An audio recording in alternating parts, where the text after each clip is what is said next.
James is calling from Walton, Kentucky on our line for independence. James, you're on the Washington Journal. Good morning, and I just want to say God bless America. But I'm so glad this is all over. But I'm worried how far this is going to take away our civil rights, because people are going to say, oh, now we need to have drones in every sky.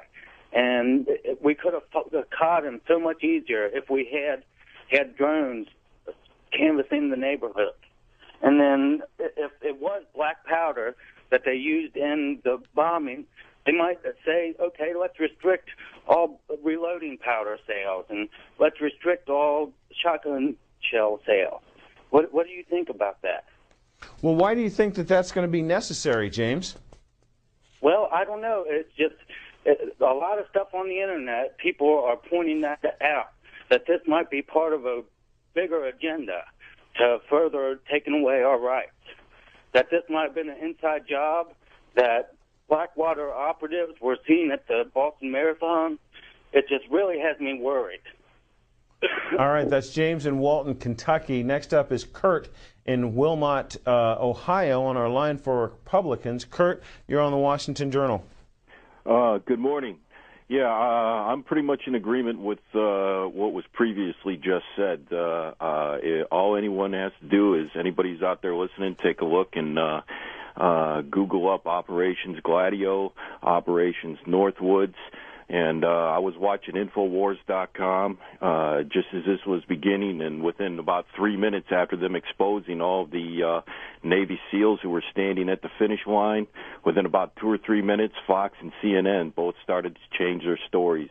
Closing up they decided to present a possible suspect, and all the stories had to have changed. But I think this operation clearly shows just another false flag, much like Aurora and a lot of the other ones. And again, everyone out there, just Google Operations Northwood and Operations Gladio, and you can go to a .gov website and see 200 previous false flags. And I think this one has all the earmarks, particularly the big show that was put on with thousands of police running around all over town looking for one guy.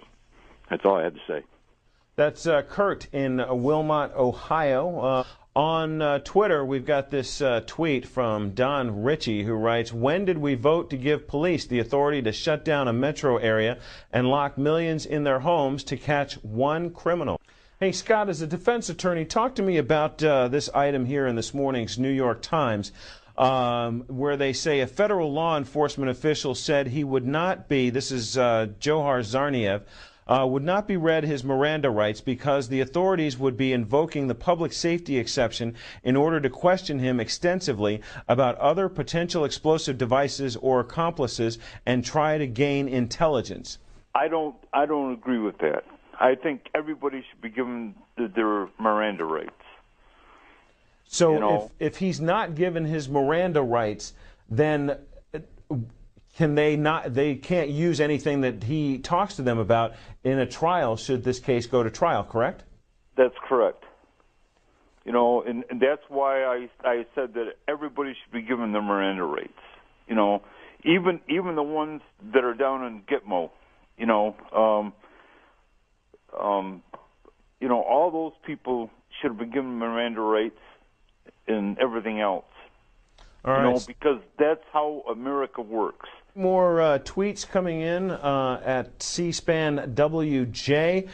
This one from Bill Beatty, who writes, "What we really saw was our government paramilitary police take over a city in the end. I was not impressed," he writes. Mike in Thomasville, North Carolina, on our line for independence. Go ahead, Mike. Yeah, I was calling. My concern is with the security of the event.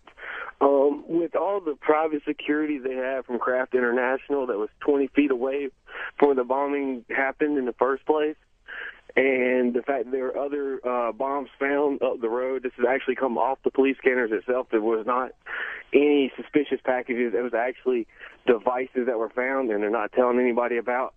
And this stuff is all available on other sites, other media besides the mainstream media. I'm just wondering why you guys are, the mainstream media kind of stays away from this stuff and doesn't actually report the truths that are out there.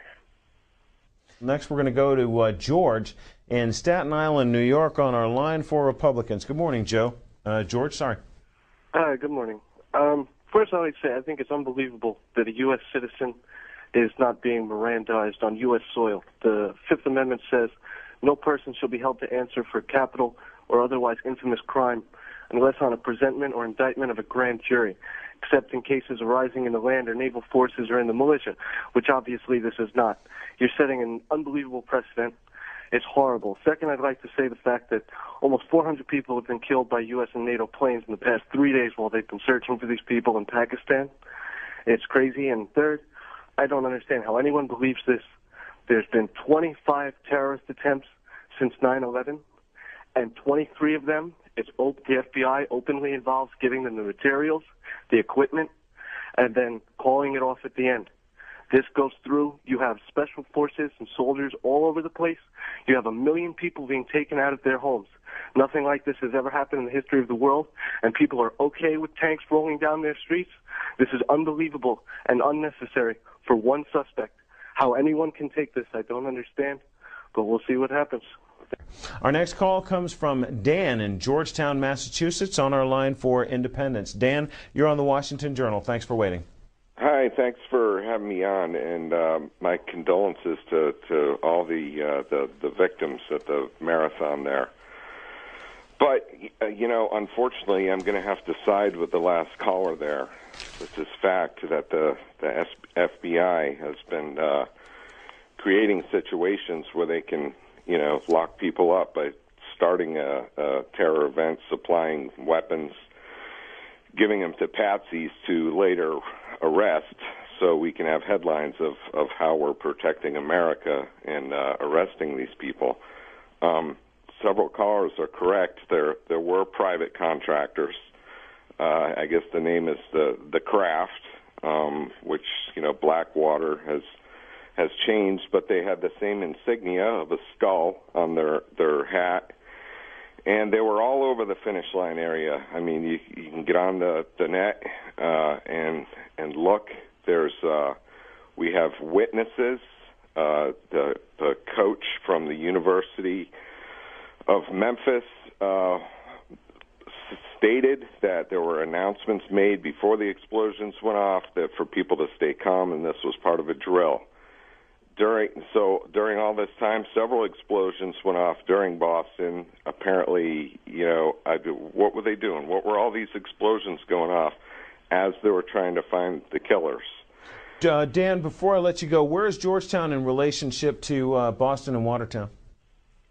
Georgetown, about 30 miles north, straight up north, and so you weren't really affected by the lockdown and the search for the suspect? No, I wasn't affected just by the constant effect of the fear-mongering that's happening. We've as American citizens, I feel it's our duty to find the truth wherever the truth takes us.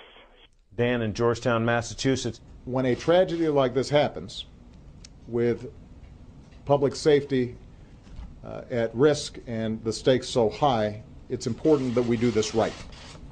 That's why we have investigations. That's why we relentlessly gather the facts. That's why we have courts. And that's why we take care not to rush to judgment. Not about the motivations of these individuals, certainly not about entire groups of people. An al-Qaeda affiliate. If it's domestic, we have to think anti-government. We have the whole gun law issue after Newtown, Connecticut. You've got certain radical groups that are on the rise. You have individuals who are lone wolves that don't really claim to be part of a group, but are very passionate about their viewpoints. Things such as constitutional, the restrictions of constitutional rights.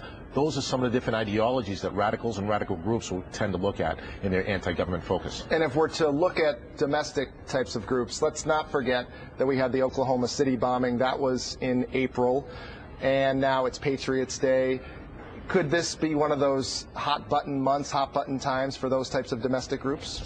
You have anniversary dates. You have iconic events such as the Boston Marathon, 4th of July. Those types of dates, times, events are very, very significant, and they mean something to people that want to send a message.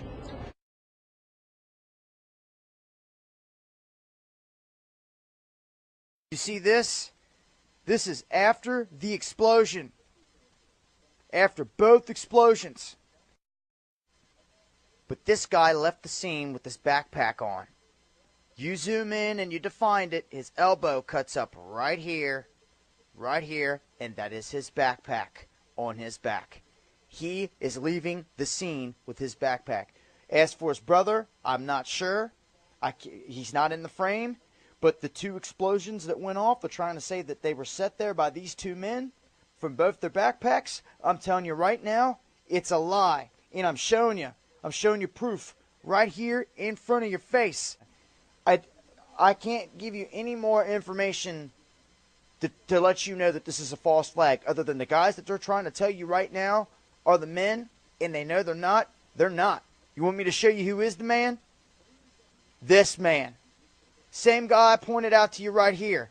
That white square that we talked about only matches one backpack, and all the people that we viewed, all the people that we looked at in the crowd, matches one man, one backpack with the upper zipper, this guy. And guess what? Guess who's running out of the event with no backpack? Blackwater, Kraft, these guys. They did it. There you go. How much more proof do you need? James is calling from Walton, Kentucky on our line for independence. James, you're on the Washington Journal. Good morning, and I just want to say God bless America. But I'm so glad this is all over. But I'm worried how far this is going to take away our civil rights, because people are going to say, oh, now we need to have drones in every sky. And exposing all the Navy SEALs who were standing at the finish line. Within about 2 or 3 minutes, Fox and CNN both started to change their stories. Closing up they decided to present a possible suspect, and all the stories had to have changed. But I think this operation clearly shows just another false flag. And for Republicans, Kurt, you're on the Washington Journal. Good morning.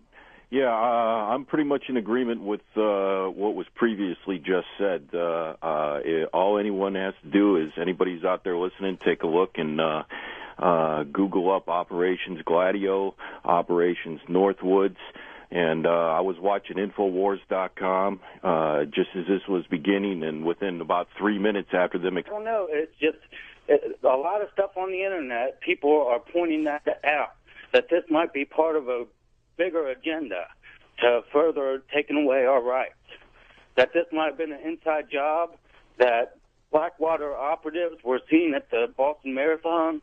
It just really has me worried. All right, that's James in Walton, Kentucky. Next up is Kurt in Wilmot, Ohio on our line. We could have caught him so much easier if we had drones canvassing the neighborhood. And then if it was black powder that they used in the bombing, they might say, okay, let's restrict all reloading powder sales, and let's restrict all shotgun shell sales. What do you think about that? Well, why do you think that that's going to be necessary, James? Well,